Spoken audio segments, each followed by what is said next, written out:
में जो लिखा है यह है economy refers to the system that deals with the production, distribution and consumption of goods and services in a country or region. ठीक है. It involves how people and businesses interact to create and exchange products and services.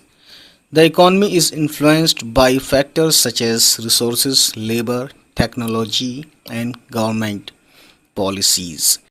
It affects the way people work, earn income, spend money, and make decisions about what to produce and consume.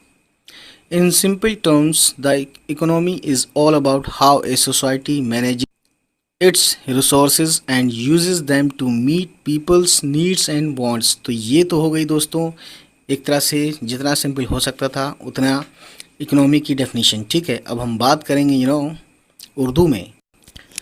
तो दोस्तों definition of